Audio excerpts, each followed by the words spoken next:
할렐루야.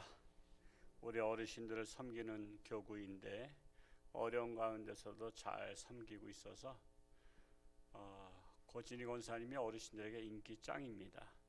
아마 인기 투표하면 1위가 되지 않겠나 생각합니다. 감사합니다. 오늘 말씀은 세 번째 친구들과의 대화인데 배경을 같이 한번 읽어볼까요? 시작.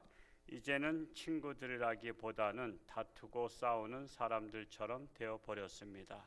친구들은 분명 옳은 말들을 쏟아내는데 욥에게는 맞지도 않을 뿐더러 위로도 되지 않습니다. 그 말을 듣는 욥은 점점 더 가슴이 터질 것 같아 하나님께 하소연을 하게 됩니다. 옳은 말 같은데 말은 옳은 말들 쏟아내는데 욥에게는 맞지 않는다. 맞긴 맞는데 맞지 않는다. 여러분, 내게 옳은 말이 타인에게도 옳은 말이 아닐 때가 있습니다. 내게 옳다고 타인도 똑같이 옳은 것은 아니다. 그래서 다툼이 일어나는 것입니다. 다툼이 일어나는 거예요. 예를 들어서 다 다르거든요. 음식도 마찬가지잖아요. 음식도 내게 음식이 맛있다고 해서 남에게도 맛있는 건 아니에요. 예를 들어서 음식도 짠 것을 좋아하는 분이 계시고 싱거운 걸 좋아하는 분이 계셔요. 특히 싱거운 것을 좋아하시는 분은 짠 거 아주 그냥 힘들어 하시죠. 근데 짠 것을 좋아하시는 분은 이게 정말 맛있는데 왜 싫으냐 그러죠. 내게 맛있다고 남도 마시는 것은 아니에요. 또 싱거운 걸 마신 분은 이게 얼마나 좋으냐 그런데 짠 것을 먹는 사람은 싱거운 거는 이거 밋밋해가지고 먹는 것 같지가 않아요. 그러면 싱거운 거 그 집 안 가죠. 저는 어떤 식당 홍천에서 식당 주인 남편하고 얘기하는데 자기 아내가 음식 솜씨가 좋아서 식당을 권해서 식당을 한다 그러더라고. 근데 가서 보니까 맛이 아니에요. 제 맛이 아니라는 거죠. 이제 되게 보편적인 맛도 있고 객관적인 맛도 있고 주관적인 맛이 있잖아요. 그래서 그 남편은 자기 아내가 굉장히 반찬을 잘하고 맛있다고 자부심을 가지고 식당 한번 해보지 않겠냐 그랬는데 근데 그렇다고 해서 제가 이거 아닌 것 같다 말할 수 없잖아요. 그건 그렇게 해서 무슨 총에 맞아 죽을 일이나요? 눈총 맞잖아요. 근데 이게 아닌 것 같은데 이게 맛있다 그랬냐. 그래서 그냥 속으로만 그렇게 생각하고 있었는데 몇 년 후에 문 닫더라고. 결국 안 돼서.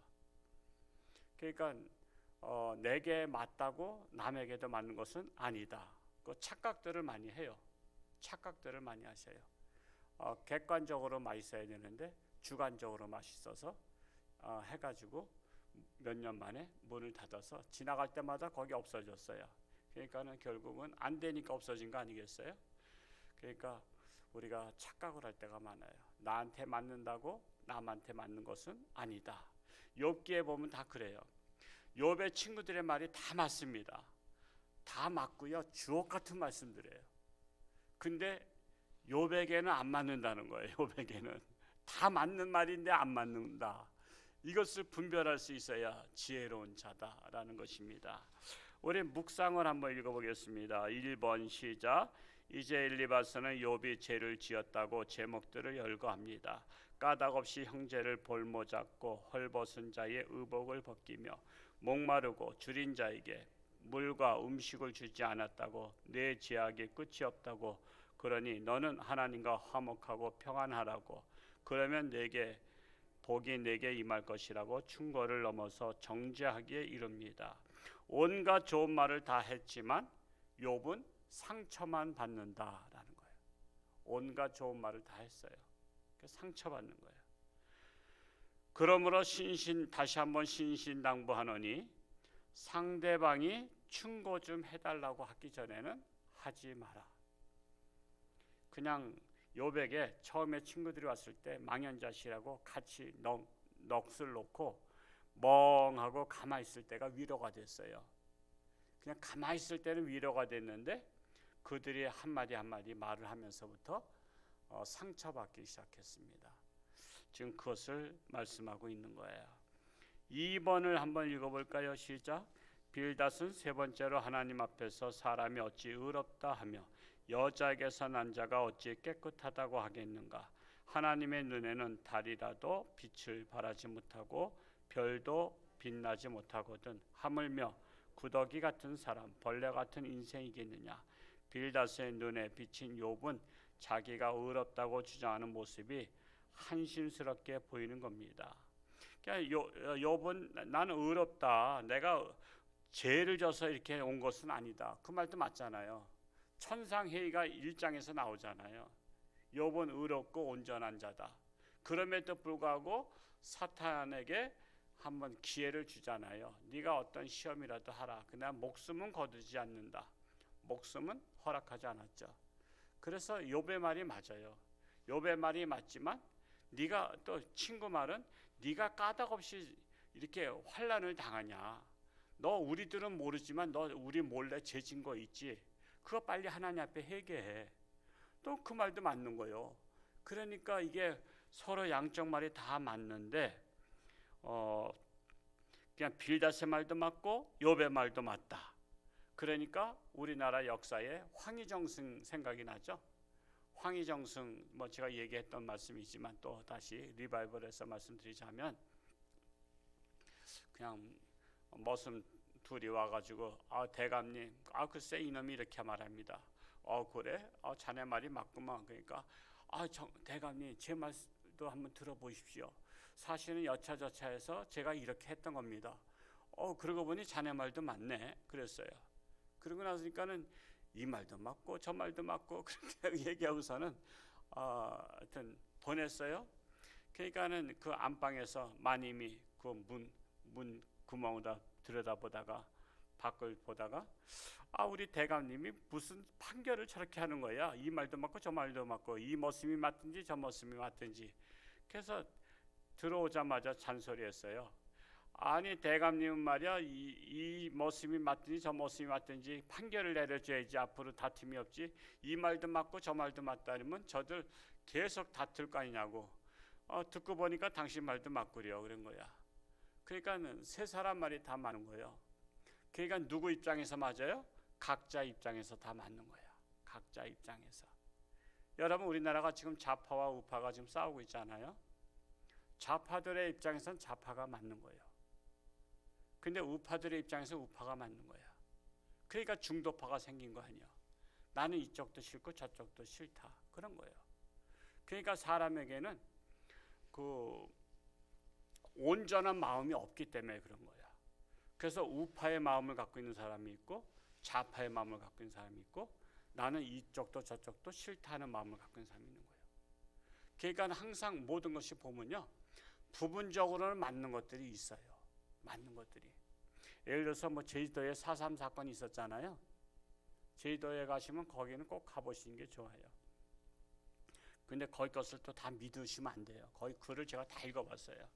저는 어디 박물관이나 이런 데 가거나 그러면 글 다 읽어봐요. 웬만한 거는. 영월의 김삿갓 그 기념관도 한번 그 아주 산골짜기로 들어가는데 혹시 가보신 분 계신가요? 한번 기회 되면 가보세요. 영월의 그 김삿갓 그 할아버지가 역적으로 몰려서 죽었잖아요. 그래서 그 며느리가 아들을 데리고 손주를 데리고 그 영월 산골짜기에 들어가서 그냥 사는 거야. 숨어 사는 거야. 그랬다가 영월에서 이제 그 뭐죠? 그 과거를 시험을 이제 지방서도 보고 지방에서 본 사람 중에서 이제 올라간 것 같으니까 나라가 그래서 거기서 봤을 때 그 김병현 시인이죠. 김삿갓이라는 분이 그 할아버지 역적에 대해서 논하라 그런 거예요. 그래서 아주 그냥 나쁘게 신랄하게 논했잖아요. 그래서 장원급제했어요. 영월에서. 그래서 왔더니 어머니가 무슨 시를 써서 이렇게 됐냐 했더니 역적 누구에 대해서 논하라 해서 제가 이렇게 했더니 사실은 그분이 네 할아버지다. 네 할아버지다. 그래서 우리가 집안이 몰락해서 너를 살리기 위해서 이 두메 산골까지 들어와서 거기가 살았던 곳이에요. 거기 들어왔느니라. 그래서 거기에다가 김사과 시인의 박물관을 만들었어요. 기념관을 만들었어요. 그 시를 이렇게 딱 이렇게 뭐죠? 우리 포스터처럼 이렇게 만들었어요. 시를 착착 써서. 제가 그거를 1시간 넘게 다 읽어봤어요. 거기 기록한 것을. 물론 책도 나중에 이제 샀지만 정말 너무나 멋있어요. 한번 그런 데 가세요. 그런 데 가면 이분이 즉석에서 다 시를 쓴 거야. 즉석에서. 여러분 글 하나 쓰는 게 정말 얼마나 어려운 거 아시잖아요. 우리 웬만큼 배웠잖아. 보통 중학교, 고등학교, 대학교 나왔잖아. 근데도 글 하나 쓰라는 못 쓰잖아. 간증 하나 쓰라면 못 써. 아우 전 못 써요. 근데 김사과 시인은 초등학교도 안 나왔어. 초등학교도 안 나왔는데 그냥 앉아서 묵만 가지고 붓만 가지면 그냥 글을 썼다니까. 상대방이 시 하나 써주시오 그러면 가져오세요. 그러면 종이에 가져오고 그 붓과 묵을 가져오면 즉석에서 그냥 시를 썼는데 그게 아주 명언이야 명언. 우리는 그런 데서 도전받아야 되고요. 아이들 데리고 그런 데를 가보셔야 돼요. 쓸데없는 데 가지 말고 그냥 그런 데 시간만 가봤자 거기 1시간 반이면 영월 거기 갈 거예요. 그런 데 가서 참 보면 우리가 끊임없이 그래서 아이들한테 공부를 시키고 분별력을 가르치게 해야 돼요. 분별력을. 우리 어르신들도 끊임없이 책을 보게 하셔야 돼요. 남편에게. 지혜서가 참 많습니다. 지혜서가. 이솝우화 같은 경우도요. 어른들이 읽을 수 있는 이솝우화가 있어요. 아이들한테 동화처럼 쓴 거 말고 어른들이 읽을 수 있도록 쓴 거. 그것을 꼭 한번 읽어보시기 바랍니다. 그게 그냥 저는 이솝우화를 읽으면서 그게 어른들을 위해서 써진 거라고 생각들어요. 어른들에게 분별력이 있도록 분별력. 근데 그걸 애들 책으로 알아. 애들 책으로. 아니요. 성인 아이들을 위해서 쓴 책이야. 성인 아이들. 성인 아이들에게 분별력을 가지라고. 그러니까는 우리 어르신들이요. 성인 아이들이 엄청 많아. 제 눈에는 성인 아이가 엄청 많아. 그냥 성인 아이들하고는요 싸우면 안 돼. 그 아이하고 싸워가지고 이기긴 뭐 할 거야. 그러니까 성인 아이들하고 말다툼하면 안 돼요. 그냥 내가 져줄게. 그냥 져주는 거야. 그래서 우리가 참 이 욥기서를 지금 분별력으로 보면 지금 친구들의 말이 다 맞아요. 다 맞는 주옥 같은 말들이에요. 근데 맞지만은 욥한테는 안 맞는다. 그러니까 여러분 항상 어디 가서 내 말이 맞다고 막 주장하면 안 돼. 내 말이 맞긴 맞는데 듣는 자들한테는 안 맞을 수가 있다는 것도 염두에 둬야 돼. 그러면 뭐죠? 뭐가 문제죠? 내가 올바른 말을 했는데 저들이 못 알아들으니까 저 사람들이 바보 같아서 수준이 낮아. 그래서 못 알아들어. 그가 아니라 그 수준이 낮은 그들을 알아듣게 설명하지 못하는 내가 바보라는 사실도 알아야 돼요. 그래서 여러분 유치부 설교가 힘들다 그런 이유가 유치부에 맞게 하나님의 말씀을 설명해 줘야 되잖아. 유치부에게 못 알아듣는다고 우리 전지전능하신 하나님, 생사화복을 주관하신 하나님, 그러면 전지전능이 뭐야? 유치부가 맞는 말이 아니잖아요. 그래서 이런 말을 많이들 지적해요. 왜냐하면은 뭐 아동부, 유치부 뭐 이런데 되게 큰 교회는 부장님들이 장로님이셔. 그래서 유치부의 대표 기도를 장로님이 하시는데 전지전능하신 아버지 하나님, 그러면 유치부 애들은 줘라. 이건 뭐 어느 나라 말을 하는 거야? 애들이 무슨 생사화복을 알아? 그러니까 유치부에 맞는 말을 해서 유치부가 알아듣게 해야지. 그게 설득력이 있는 지혜자죠. 그러니까 우리 충고도요. 내가 말해서 저 사람이 알아듣게 할 수 있으면 하는 것이고 내 말이 맞아도 알아듣게 못하면 내가 문제인 거야. 알아듣게 못하면 그 사람에게 알아듣게 말해야지. 예를 들어서 일본 사람한테 일본말로 해야 알아듣지 한국말을 전혀 모르는데 한국말로 다 시큰 떠들고 나면 알아들었겠어요? 내가 올바른 말을 한국말로 했다고 하면 일본 사람이 멍하잖아요. 도대체 무슨 말 한 거야? 그럼 못 알아듣는 거야. 그러니까 상대방이 알아듣게 충고할 수 있는 능력이 있으면 충고하고 그 능력이 없으면 하지 마라.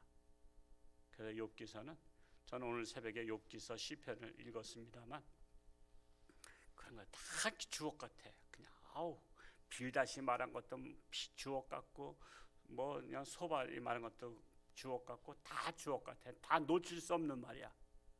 그러니까 욥에게는 상처된 말이지만 나는 이 세 친구의 말을 받아들여야 되겠다.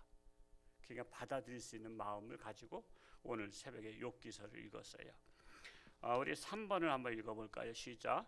욥은 더 이상 친구들과 대화가 되지 않자 이제는 하나님께 하소연합니다. 내가 어찌하면 하나님을 발견하고 그의 처소에 나아가겠는가? 어찌하면 그 앞에서 내가 호소하며 변론할 수 있겠는가? 그러나 어디에도 주님은 보이지 않지만 주님이 나를 단련하신 후에는 내가 정금같이 나올 것이라고 말합니다. 욥도 하나님이 내게 고난 주신 뜻을 잘 모르지만 결국에는 내가 정금같이 나올 것이라 확신하고 있다는 사실입니다. 우리 한기절 오늘 말씀 읽으면서 마음에 와닿는 말씀, 저도 정금같이 나오리라는 말씀이 마음에 와닿습니다. 23장 10절 말씀 같이 한번 읽어볼까요? 23장 10절 시작. 그러나 내가 가는 길을 그가 아시나니 그가 나를 단련하신 후에는 내가 순금같이 되어 나오리라. 내가 가는 길을 하나님이 아신다라는 거예요. 요즘 사람이 과학이 발달돼서요, 사람이 갔다 온 거 다 알죠. 핸드폰 어디서 터졌다. 예를 들어서 내가 부산을 몰래 갔다 왔는데 부산에서 한번 전화해서 그러면 제 전화만 추적하면요 부산에서 터진 거 알잖아요. 그러면 당신 부산 갔다 왔잖아 그러는 거야. 나 부산 안 갔다 왔습니다. 당신 부산 갔다 왔는데 핸드폰에 보니까 부산서 터졌는데 그럼 딱 알아. 그 자동차도 검색하면 다 알죠. 자동차 기본적으로 내비게이션 키잖아요. 그러면 자동차가 내 차가 어디까지 간 거, 어느 휴게소 몇 분에 도착한 거 다 알아. 사람도 그렇게 아는데 하물며 하나님이 나의 가는 길을 모르시겠어요? 우리에다가 다 내비게이션을 다 칩을 다 넣어놨기 때문에 내가 가는 거 밤에 가든 낮에 가든 다 하나님 눈에는 다 보이시는 거예요. 그러니까 과학이 발달하면 발달할수록 하나님의 말씀이 더 이해하기가 쉬운 거야. 인간도 그렇게 하는데 하물며 하나님께서 우리의 가는 길을 모르시겠어요? 결국 아시고 내가 결국 가는 길이 인생길이 험했지만 결과는 정금같이 나오리라. 말씀을 묵상하면서 나의 삶에 적용할 것과 실제적으로 행동에 옮길 것을 구체적으로 적어봅시다. 훈계를 요청하기 전에는 나도 절제하자. 저도 상담을 잘 못해요. 성질 급하고 그래서 야 그렇게 하면 안 되잖아 그러면서 제가 막 야단치고 막 그래요. 제가 좀 성질이 나거든. 집사람이 저보러 그냥 그 입 다물라 그래요. 그냥 들어줘야 된다는 거예요. 그냥 공감해줘야 된다는 거예요. 그냥 그렇군요. 상담은 속이 터져도 말하고 싶어도 입을 다물고 그냥 들어줘야 돼. 들어줘야지 위로가 되지. 막 정죄하고 막 그러고 말이야. 당신 그러니까 그렇게 됐지 말이야. 실패했지 하고 말하면 그냥 이 욕과 같이 상처만 받고 그냥 떠나는 거야. 그래서 저는 막 골치 아픈 일 생기고 그러면 제 집사람한테 상담하라 그래요. 하여튼 인내심을 가지고 그냥 끝까지 참고 말 같지 않은 말도 다 들어주고 이런 게 그러니까 저보다 그냥 나요. 그래서 저는 그냥 말씀만 선포하는 자로 목회를 해야지 그냥 상담하면은 제가 먼저 속이 터져 죽을 것 같아요. 그래서 하여튼 훈계를 요청하기 전에는 절제하자. 제가 이렇게 마음에 다시 한번 결심을 했습니다. 작심삼일이 될지 모르지만 하여튼 늘 결심해야 되리라 생각합니다. 감사하는 성도는 더욱더 풍성한 삶을 살게 됩니다. 우리 또 어제 총회 순교자 기념 사업회 가서 아주 그냥 1시간 동안 참 회의는 다 골치 아파요. 회의는 순교자 두 분을 선정하느냐 선정하지 않느냐 이걸 이제 교수님들 위원들하고 목사하고 해서 7명 소위원회가 결정을 해줘야 총회에다 올리고 총회에서 또 이분들을 순교자로 했냐 마냐 또 이렇게 해야 되는데 정말 거기 제가 읽어보니까 두 번째 분은 아주 전도사님은 감동적인데 신학생이었었는데 6.25 전쟁 나서 고향에 갔어요. 익산에. 그러니까 이제 찾는 거야. 그 동네 다 알잖아요. 이 집 아들이 신학생이라는 거. 그러니까 찾다가 못 찾고 막 그러다가 이제 늘 들판에서 숨어 지내다가 그 동네 청년이 신고했어. 여기 수상한 청년이 있다고.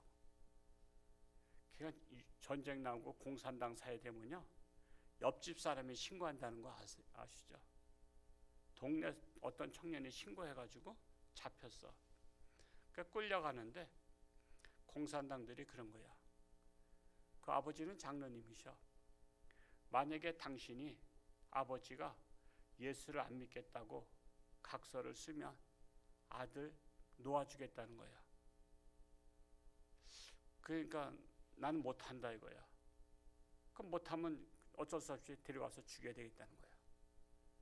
제가 그것을 읽으면서 여러분 같으면 어떻게 하겠어요? 아들이 끌려가서 지금 죽을 찰나인데 아버지한테 당신이 예수 안 믿겠다고 각서를 쓰면 아들 살려주겠다 그러면 나 못해요. 내 아들 차라리 죽이세요. 여러분 그게 쉬운 일이세요? 요즘 코로나 걸려도 못 나오는 세상에 코로나 때문에 교회 가면 불이익당한다는 건 못 나오잖아요. 근데 아버지한테 그걸 요구 조건 했던 거야. 근데 아버지 나는 내 아들이 죽을지라도 나는 부인할 수 없습니다. 그래서 결국 끌고 갔어요. 그래서 산속에서 구덩이를 파고 그 구덩이가 이 다 사람 죽일 사람들 묻을 자리야. 마지막으로 할 말이 있냐? 당신들 예수 믿으세요. 그랬다는 거야. 예수 믿으세요. 당신들 예수 믿고 천국 가세요. 나는 이제 천국 갑니다만 당신들 늦게라도 예수 믿으시라고. 그리고 그분이 가셨어. 그래서 이분은 순교자로 합당하다. 그래서 이제 한 분은 그렇고 다른 분은 뭐 설명하기가 시간이 적으니까 여러분에게 제가 도전을 주는 거예요. 나 같으면 내 아들이 끌려갈 때 그냥 내 아들 천국에서 보자. 잘 가라.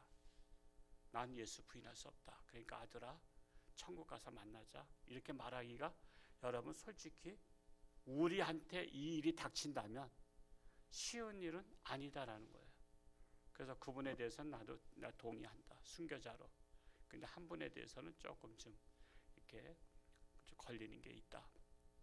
그래서 이제 갑론을박하다가 1시간 만에 끝나고 이렇게 또 딴 곳에 신방하고 왔습니다만 정말 우리 신앙은요 끊임없이 도전을 받는 거예요. 코로나 때문에 못 온다는 것은 사실은 우리가 부끄러운 신앙이야. 부끄러운 신앙.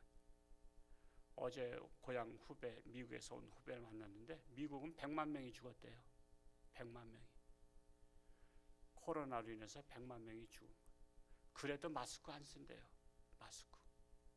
지금 외국에는 마스크 안 써요. 제가 서울에 갔더니 다 마스크 쓰더구만. 마스크 안 써도 되잖아요, 밖에서는. 근데도 한국 사람들은 그냥 나 죽을까 봐 두려워서 마스크 다 쓰는 것 같아. 마스크 내가 서울에 가서 안 쓰고 다니니까 이상해. 내가 이상해. 나만 안 쓰고 다니는 것 같아. 정말 어쩌다 이런 세상이 됐습니다만 하여튼 가능한 한 마스크 쓰면 저 숨이 답답해서 아주 그냥 벗었지만은 가능한 한 여럿이 모인 데는 쓰는 게 그래도 좋습니다. 하여튼 잘 하시고요. 정말 어제 고향 후배도 만나서 감사하고 오직 하나님의 은혜다라고 생각이 들었습니다. 그리고 하나님 이 나라가 바로 세워주시고 악한 무리들이 척결되게 하소서. 악한 무리가 지금 우리나라를 계속 뒤집으려고 하고 있습니다. 이거를 척결하지 않으면 계속해서 우리나라는 항상 위험 속에 있습니다. 오늘 아동부 교육대회가 춘천 성관교에서 있는데 우리 아이들 잘 가서 우리 자신들을 돌아볼 수 있는 기회가 되고 실력을 발휘할 수 있도록 기도해 주시고요. 내일 거룩한 주일 우리 하나님 앞에 신령과 진정으로 예배드릴 수 있도록 아직도 두려워 떠는 자들 이제는 믿음을 가지고 나오라고 여러분 구역에 권면하시기 바랍니다. 그리고 환자분들 위해서도 늘 이렇게 전화도 주시고 안부도 물으시기 바랍니다. 기도하겠습니다. 사랑하는 아버지 하나님, 오늘도 새날 주시니 감사합니다. 오늘 하루도 주님과 동행하며 승리하는 복된 날 되게 하시고, 여러 가지 육신의 질병으로 또한 이 병원에 입원해 있는 사랑하는 교우들 오직 하나님을 바라보며 의지하며 믿음으로 승리할 수 있기 바라고 원합니다.